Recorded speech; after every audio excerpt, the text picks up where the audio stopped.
En el año de 1962, en Cundinamarca, Colombia, un pequeño pueblo entre las montañas llamado La Palma desapareció de la faz de la tierra. Hoy en día no se sabe su localización con exactitud, pero se cree que se encontraba al noreste de Bogotá, a unos 150 kilómetros por carretera. Estaba situado en una especie de plataforma en las faldas de la cordillera de la Osa o la Sauna, en medio de dos colinas, la de la Cruz y San Javier. Era el centro de un extenso territorio que comprendía los municipios de La Peña, El Peñón, Topaipí, Yacopí y Caparrapí. Este era el pueblo de La Palma. El primero en enterarse de este acontecimiento fue Heliodoro Linares Useche, funcionario de la oficina de correos. Una noche en la que Heliodoro regresaba de uno de sus viajes habituales de trabajo, se dio cuenta de que no encontraba los postes de luz que solía ver a lo lejos. Obviamente, el primer pensamiento de Heliodoro era que no había luz en el pueblo, algo que no era de extrañarse. Al rato, Heliodoro seguía sin encontrar luces y decidió bajar de su camión para revisar que no se había perdido. En el momento en el que se bajó en la oscuridad total y en silencio, Heliodoro se dio cuenta de que había estado manejando entre la hierba.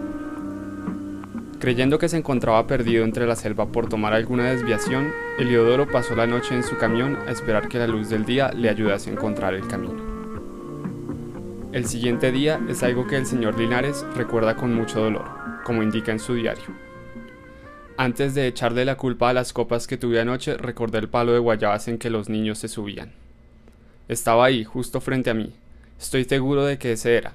Tenía la rama rota en la que Miguelito casi se descalabra, los arañazos de Leticia y las piedritas que los gemelos solían amontonar. Pasé la noche en el mismo sitio en el que se encontraba el patio de mi casa, y no me di cuenta. 4 de agosto de 1962. Don Heliodoro regresó a Bogotá a las direcciones a las que estaban diligenciados los documentos y paquetes que llevó en su viaje anterior, en busca de otros palmeros a los cuales contarles la extraña y aterrorizante noticia. La mayoría de las direcciones eran de oficinas bancarias y gubernamentales, pero ahí la gente le prestó poca atención. La última dirección en su lista era en el barrio San Felipe, calle 72A, número 2254. La dirección era de una casa en la que vivía el doctor Alfonso López Beltrán.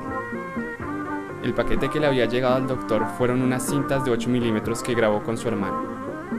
Las cintas son en su mayoría sobre viajes y reuniones con su familia entre Bogotá y La Palma.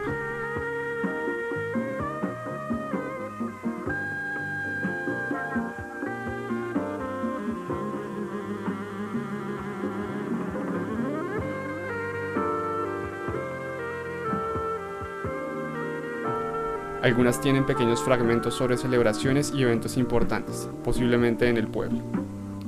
Este fragmento muestra un partido de fútbol del Independiente La Palma.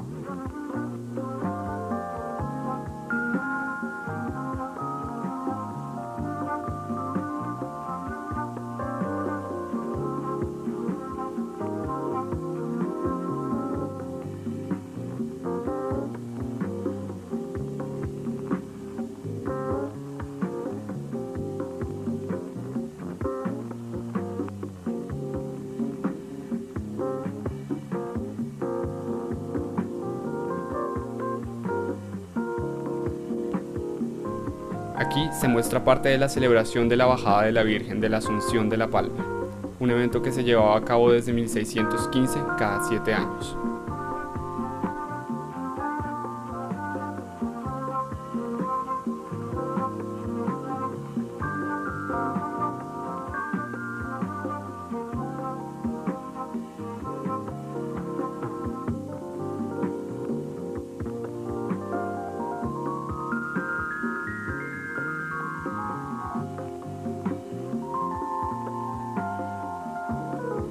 El doctor López, escéptico ante semejante disparate, pero al mismo tiempo curioso por la seriedad del señor Linares, Partió a la semana siguiente de Bogotá a La Palma. Al llegar a tomar el bus había un gran alboroto. El doctor se encontró con otros palmeros que buscaban regresar a su pueblo, pero nadie en la estación sabía o había oído nombrar a La Palma. Ni siquiera los conductores que iban y venían, tal vez con más regularidad que Heliodoro, recordaban haber estado en este. A finales del mismo mes, el doctor López y el señor Linares se reunieron con los palmeros que vieron en la estación. Nadie tenía mucho que decir al respecto de la situación. A lo único que llegó fue que se necesitaba volver a La Palma. Contrataron un bus entre todos y le tuvieron que rogar al conductor que los llevara a todos a este lugar, en el que según él solo había monte y guerrilleros. Les fue más difícil llegar que a Heliodoro, ya que el camino de tierra había desaparecido en las últimas etapas del viaje.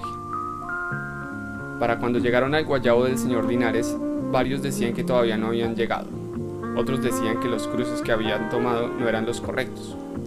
Algunos empezaron a reconocer partes del paisaje, pero cada uno daba una versión diferente. Algunos coincidían en la posición en la que se encontraba la iglesia, pero no de cómo era su interior.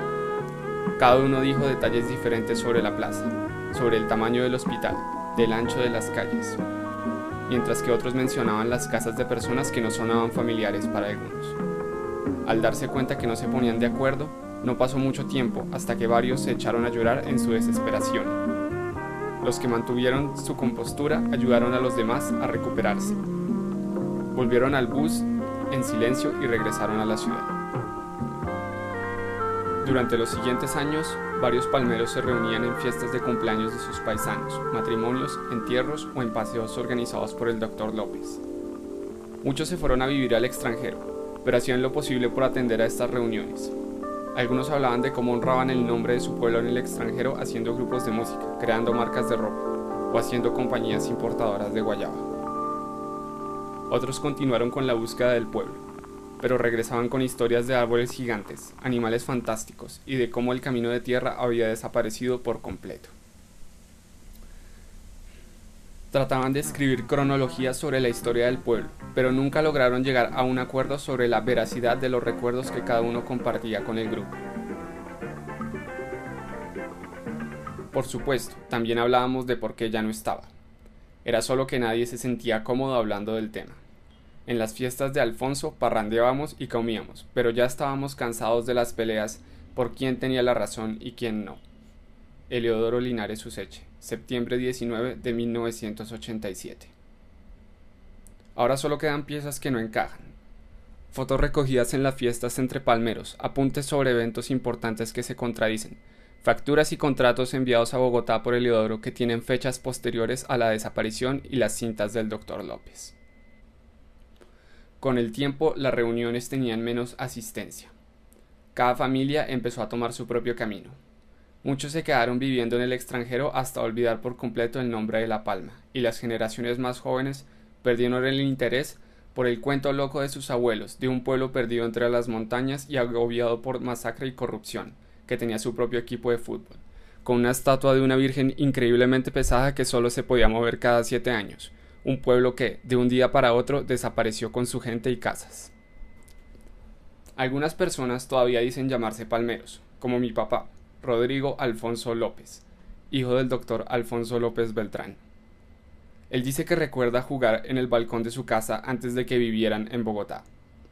Sus hermanos dicen que ese balcón no existía.